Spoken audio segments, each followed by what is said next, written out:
Bueno, vamos a continuar un poquito más.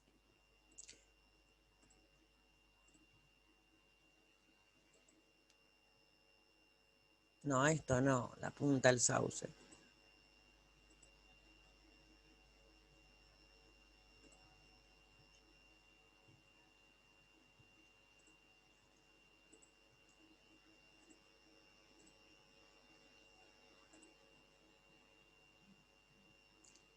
Bueno, a ver, siempre hago lío con esto. Acá hay un hermoso dibujito de lo que habíamos visto antes, de la ramificación de los bronquios, cómo se van a ir ramificando, ramificando, ramificando, haciendo cada vez más chiquititos y van a terminar eh, en en estos globitos, estos alveolitos, que era donde se producía el intercambio gaseoso. Un esquema, la verdad que muy lindo, como para más o menos tener una noción de cómo ocurre. Bien,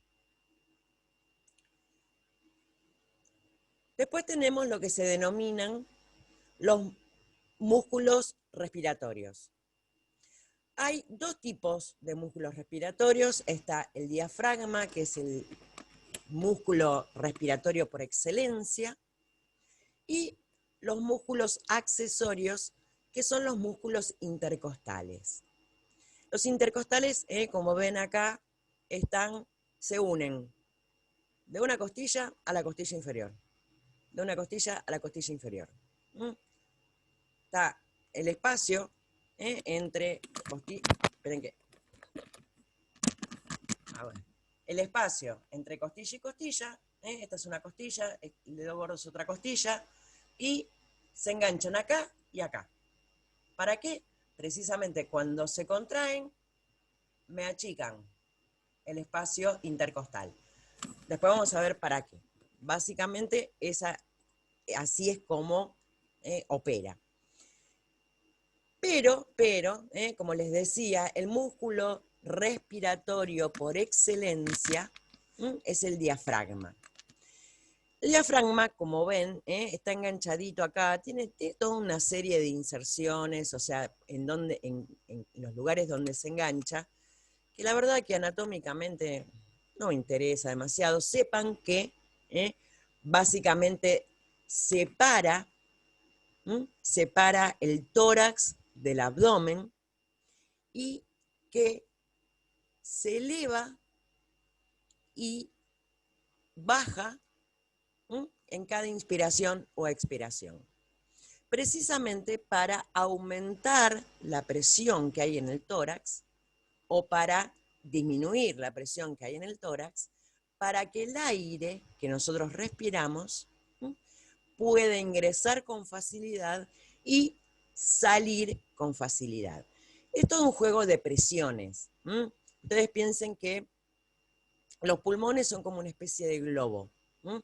Una cosa, el globo yo lo inflo porque lo soplo. Acá no ocurre exactamente lo mismo, pero ustedes piensen que si yo el globo que lo estoy soplando y lo estoy inflando, lo aprieto, va a ser más difícil que lo pueda inflar. Como acá no hay nadie que nos tire el aire tiene que ingresar y tiene que moverse dentro del aparato respiratorio, precisamente ese movimiento de entrada o salida de aire va a estar medida por precisamente la presión que hay adentro del tórax. Cuanto más presión haya dentro del tórax, va a permitir la salida de aire. Y cuando haya menos presión dentro del tórax, ese aire le va a ser mucho más fácil ingresar. Básicamente, lo que hace precisamente el diafragma es aumentar o disminuir la presión dentro del tórax para ese flujo de aire, para que sea sencillo, para que no se vea dificultado. Entonces vamos a ver que acá en la inhalación, cuando yo respiro, cuando tomo aire, el diafragma baja. Al bajar va a haber más espacio y va a permitir que el aire ingrese, que por diferencia de presión y aparte porque también va a haber más espacio. En cambio, acá en la exhalación, cuando yo saco el aire, el diafragma sube, aumenta la presión, comprime los pulmones, esa presión, y el aire sale. No era tan difícil, ¿no? En cambio, los músculos accesorios acá van a empezar a actuar cuando hay una dificultad respiratoria. Vamos a suponer que la vía aérea en cualquier punto está tapada por algo. Puede ser por un ataque de asma. Acá nos vamos a meter un poquito con patologías para entender un poquito cómo funciona todo. Un ataque de asma en la cual los bronquios se cierran, y al tener el tubito de ingreso de aire más finito va a ser mucho más dificultoso que entre el aire. Puede ser porque haya mucha mucosidad, puede ser por un tumor, puede ser por un quiste, puede ser por un montón de circunstancias. Entonces acá es donde van a empezar a hacer su efecto precisamente los músculos intercostales. ¿Por qué? Porque precisamente por lo general, lo que está dificultado no es quizás el ingreso de aire, sino el egreso de aire. Es como que el aire entra con mucha más facilidad de lo que puede llegar a salir. Entonces, ¿qué hacen estos músculos intercostales? Es acortarse y al estar las costillas más cerraditas, lo que hacen es cerrarse y comprimir. Aumentan la presión dentro del tórax y el aire puede salir con un poco menos de dificultad. Con un poco menos de dificultad. No quiere decir que actúen, que solucionen el problema, perdón. Básicamente, ese es para lo que sirven. Si bien nosotros cuando respiramos, sobre todo cuando respiramos en una situación de demanda de oxígeno, la típica es cuando hacemos ejercicio, vieron que si ustedes lo hacen, van a ver que el tórax se mueve. Pero bueno, básicamente es todo un juego. Y este juego, o sea, básicamente este movimiento del tórax está más dado por el movimiento del diafragma más que por los músculos intercostales. Básicamente, vuelvo a repetir, los músculos intercostales únicamente intervienen en situaciones en las cuales con el diafragma, con el movimiento del diafragma, no alcanza a producir el aumento o la disminución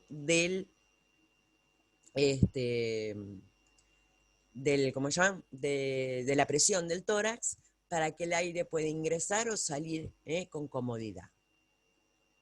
Bien. Acá les habla un poquitito también de las funciones del aparato respiratorio, entrada y salida de aire, que es la mecánica respiratoria, intercambio de gases a nivel pulmonar, que es la hematosis, intercambio de gases a nivel de los tejidos, que es la respiración interna. ¿Se acuerdan cuando habíamos hablado, vuelvo a repetir lo mismo, del intercambio gaseoso que se hacía en los alvéolos, que era el lugar específico? Y acá, que precisamente eso es la hematosis. Cuando hablamos de intercambio de gases a nivel de los tejidos, es lo que se la denomina respiración interna. ¿Por qué respiración interna? Porque los tejidos también hacen un intercambio gaseoso. Porque lo hacen en forma al revés de lo que lo hacen los pulmones, pero también sacan su dióxido de carbono y toman oxígeno. Hay también un intercambio gaseoso. Pero siempre, para complicarnos la vida, en vez de decirle hematosis, le decimos respiración interna. Básicamente eso. Acá les hablo un poco de lo que es la mecánica respiratoria o mecánica ventilatoria. Les habla de la espirometría. Son cosas demasiado técnicas. En la farmacia no van a hacer una espirometría. A mí lo que me gustaría hablar un poquitito más es con respecto a esto de respiratorio, es acá cuando les hablo un poquitito del transporte de oxígeno. Es el consumo de oxígeno en reposo en un individuo normal, es alrededor de 250 mililitros por minuto, 200 mililitros de aire por minuto. Nosotros cuando respiramos, absorbemos 250 mililitros de aire en un minuto.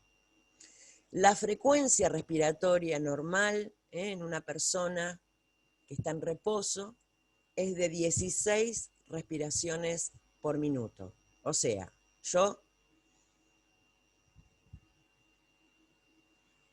en un minuto voy a ingresar aire y exhalar aire 16 veces. Así como la frecuencia cardíaca era la cantidad de veces que latía el corazón en un minuto, la frecuencia respiratoria va a ser la cantidad de veces que respiro en un minuto, básicamente. Esta frecuencia respiratoria obviamente también, al igual que la frecuencia cardíaca, va a estar modificada según las circunstancias, o sea, que puede ser fisiológica o también puede ser patológica. Igual, exactamente igual que la frecuencia respiratoria. Una situación fisiológica en la cual la frecuencia respiratoria va a estar aumentada, va a ser obviamente el ejercicio. ¿En qué otra situación a ustedes se les ocurre que necesitan respirar más veces? Cuando uno está nervioso. Cuando uno está nervioso, exactamente. Fíjense que es muy similar al movimiento o al aumento de la frecuencia cardíaca. Las situaciones fisiológicas en las cuales también va a aumentar la frecuencia respiratoria, va a ser ante el ejercicio, en un momento en que uno está nervioso. Y si lo pensamos por el otro lado, cualquier situación que me aumente la frecuencia cardíaca, también me va a aumentar la frecuencia respiratoria. Cuando después disminuya la situación, también va a disminuir la frecuencia respiratoria.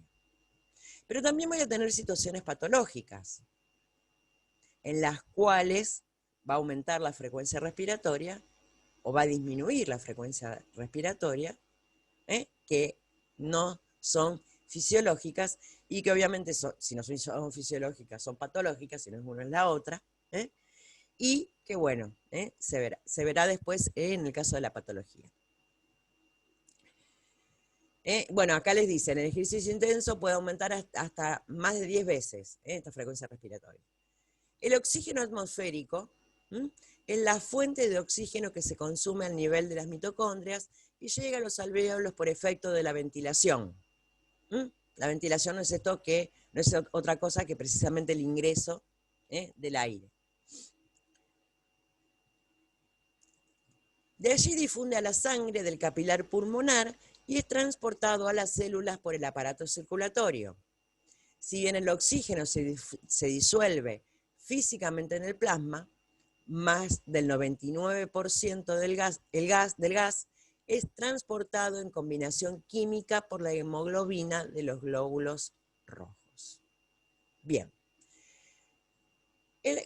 Acá lo dice bien clarito, el 99%, el 99% del aire, del oxígeno, ese que respiramos, ¿m? Un 1% va disuelto en la sangre, en el plasma, está disueltito. Pero el 99% es transportado por la hemoglobina. ¿M? La hemoglobina es una proteína que tienen los glóbulos rojos. ¿M? De hecho, es lo que le da color al glóbulo rojo. Es rojo por la hemoglobina, por el hierro en realidad. Entonces, esto es fundamental. ¿Por qué fundamental?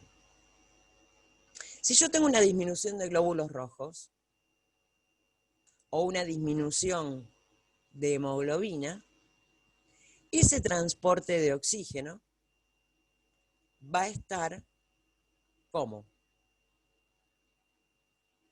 Si tengo menor cantidad de transporte, va a estar dificultado, ¿no es así? Sí, disminuido. Si va a estar disminuido, en el caso de una anemia, por ejemplo, voy a tener menor oxigenación a nivel orgánico, menor producción de energía, porque habíamos visto que el oxígeno era fundamental para la producción de energía. ¿Cómo piensan que voy a estar? Más débil. Más débil. Voy a estar cansada o cansado. Se dan cuenta que conociendo estas pequeñas cositas, muchas cosas las podemos deducir por lógica. Bien.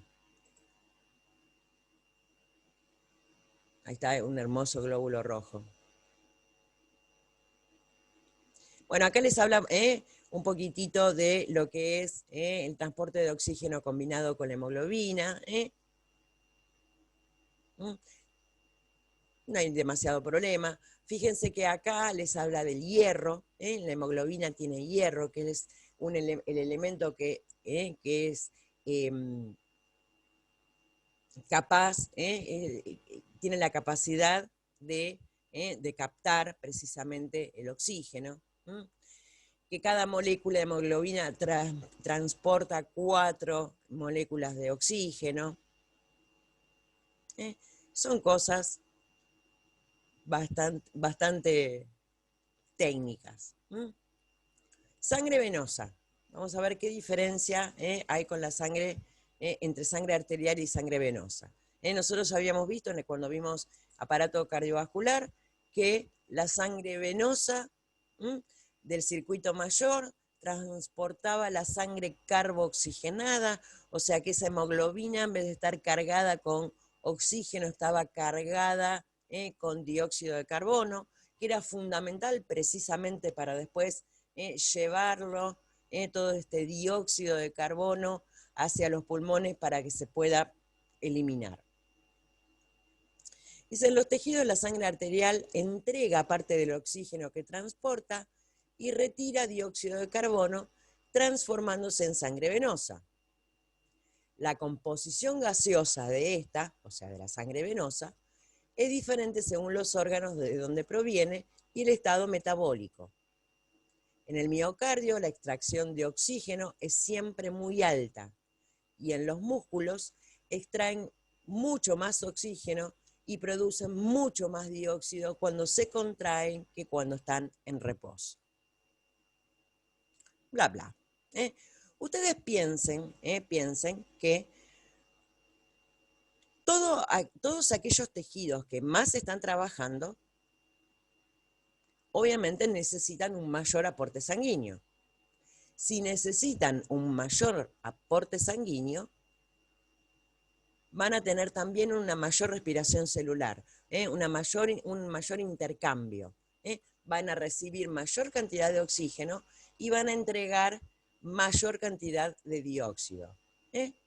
Básicamente porque es lo que necesita el oxígeno para producir toda la energía para poder trabajar, y va a entregar mayor cantidad de dióxido de carbono como residuo. Entonces, dependiendo el tejido que esté trabajando más, obviamente va a tener una mayor o menor. Entonces es como que no puedo predecir y decir, o predecir, sí, puedo predecir que si el músculo se está moviendo, el músculo estriado, estoy trotando. Obviamente ese músculo va a necesitar mayor cantidad de oxígeno precisamente para producir energía para que se pueda seguir moviendo, y me va a entregar mayor cantidad de dióxido a la sangre venosa para que después sea expulsada. Pero en ese mismo momento, otro tipo de tejidos ocurre lo contrario, pero siempre manteniendo un equilibrio. El balance total siempre va a ser el mismo, porque si uno no está trabajando, cuando un tejido está trabajando, el otro está en reposo, cuando el que estaba en reposo empieza a trabajar, el que estaba trabajando empieza el reposo, y así. Básicamente ¿se acuerdan cuando hablábamos de simpático y parasimpático? Que cuando actuaba uno, el otro estaba tranquilo, pero que en realidad, o que uno hacía lo contrario del otro, pero que siempre había un equilibrio entre uno y otro. Esto es básicamente lo mismo, pero con distintas cosas. El cuerpo siempre, en todas sus funciones, trata de tener un equilibrio. Cuando hay cosas contrarias, obviamente, siempre está o se trata de estar en un punto medio. Porque cuando predomina una o predomina la otra, siempre ahí es una expresión de algo que no está funcionando correctamente. Bien. Y ya se nos terminó aparato respiratorio. Después ya arranca digestivo, que era lo que supuestamente van a dar a ustedes, que en este ratito que nos queda todavía, vamos a tratar de hacer el sorteo, pero obviamente no van a arrancar ustedes la semana que viene, sino que vamos a continuar con los temas posteriores, obviamente para darles tiempo a ustedes para que puedan preparar los temas. Yo ahora voy a cortar la grabación porque la verdad que con esto ya terminamos respiratorio.